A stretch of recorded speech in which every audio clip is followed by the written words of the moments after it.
So, Stefan, it was the last day of your holiday, and you were in Turkey, weren't you? That's right, yes, I was in Turkey. And it was our last day, and I was pushing a pram. I've got a 2-year-old, you see, we're on the pool edge, and we just noticed something in the pool, but we couldn't make out what it was. Me and another gentleman who was actually in the pool at the time. So he went in and pulled out an infant, but I couldn't make out what was wrong with him at that particular time. So he passed me over the infant. And what sort of condition was he in at that point?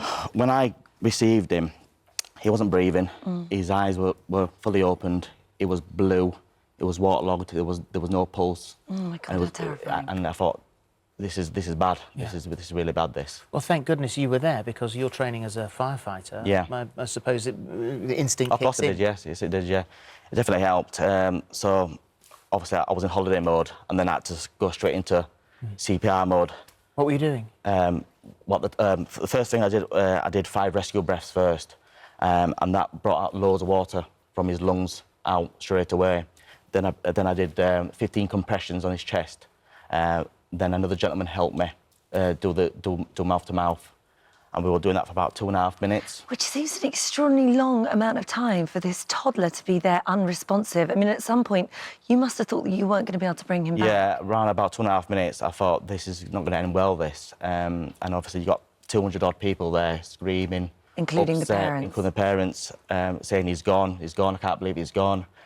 And I'm there, and I'm saying to myself, he is actually gone, but if there's like 1% I could save him, I'm going to keep doing CPR. So we kept doing CPR for another 30 seconds. The other gentleman went off to try and find a defibrillator as well, where another gentleman went on to do mouth to mouth. But kept doing it for about another 60 seconds, and then all of a sudden his colour came back. My God. And he started to cry and cough. And I thought, oh my goodness, it's unbelievable. This is a miracle. And he just came back to life, and he started crying. And I thought, I can't believe it's come back. You say you've saved lives because of your job, many times as a firefighter, which is why we're all so indebted to you guys. But nothing like this, because you didn't have your backup, which you normally have. In the fire service, especially in West Yorkshire Fire Service, obviously you've got backup. You've always got paramedics, and you've got equipment there. You've got your colleagues there to help you. Work on somebody if they're in trouble, and obviously at this point I had nobody there to help me. It's a good job I had the other 2 gentlemen help me as well. Yeah, well, that's amazing. People afterwards, And so how is that little boy now? Because I know you've kept in touch with the family. He's absolutely fine. He is, because you'd be worried about that for somebody not to have oxygen for such a long time, but he went to the hospital and he was checked and... He was checked over. I think he stayed there for 2 days, and he was absolutely fine. That's a miracle. Now, Well, he was at the bottom of the pool, because they looked at CCTV afterwards. That's correct, and it was 3 minutes he was at the bottom of the pool. About 3.5 minutes he was under the pool for. Before you spotted that he was down there. That's correct, yeah. Were there lifeguards on patrol? I don't think there was lifeguards, no.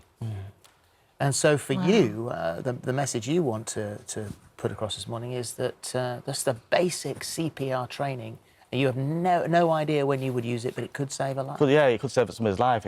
There's courses out there. You can go on the internet and do a day course to do basic CPR. And there might be one day in your life where you can save somebody's life. Something's better than nothing. Absolutely. And to work on somebody and bring them back is unbelievable. Well, I've done it myself. Brought my dad back. Yeah. And he had a heart attack and died in front of us on the carpet. And I hadn't trained at all. Right. But just what I'd seen on the telly. Yeah. And Exactly. it worked. He got another 25 years. I mean, it is the gift of life, isn't it? If you know what to do. Nothing else feels better. That's the best. Exactly. Yeah. That's correct. So, lots of people are planning their summer holidays, lots of people going away. You don't need to be in that deeper water to drown. It can be in a bath, it can be in a rock pool. So this really does affect huge amounts of people, and to know what to do in that situation could save a life. So and actually, like you said, doing something is better than doing nothing at all, and everyone can be a lifesaver with just some basic skills. Remember, drowning is the biggest accidental killer of under-15s worldwide. It's the third biggest in the UK, and 80% of those cases are probably preventable. And if you get CPR in 10 minutes, there's a 70% chance that that child will survive. There are common myths surrounding drowning. Just sort of dispel a few of those for us. So a lot of people think that when people drown, they thrash around. Actually, drowning is silent. What happens when someone starts to drown, instinctively, the instinctive drowning reflex kicks in.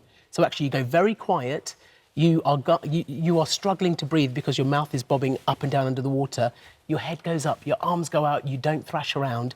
And if you throw them, you know, a ring or something to grab onto, they can't do it because your reflex prevents you from doing that.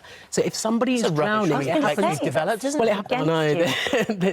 There's reasons why it happens, but you are in effect trying to push yourself up, and you're too busy trying to do that, and you can't vocalise because you are snatching breath. So if somebody is drowning, it happens quietly, and you have to go and get them and get their head above water. As they submerge, and basically what happens is your heart rate slows down, you stop breathing, and actually, for a moment in time, you don't breathe at all, and your CO2 levels in your blood rise, and then you take a gasp. It's an involuntary thing. As soon as the water hits your vocal cords, they slam shut. So actually, your lungs don't fill with water. So often what happens is people who drown don't drown because their lungs are waterlogged. So that's why you can drown in a couple of inches of water. And we see children drowning in the bath all the time, unfortunately, which is really sad. But it's all about getting in there with basic life support and doing it quickly.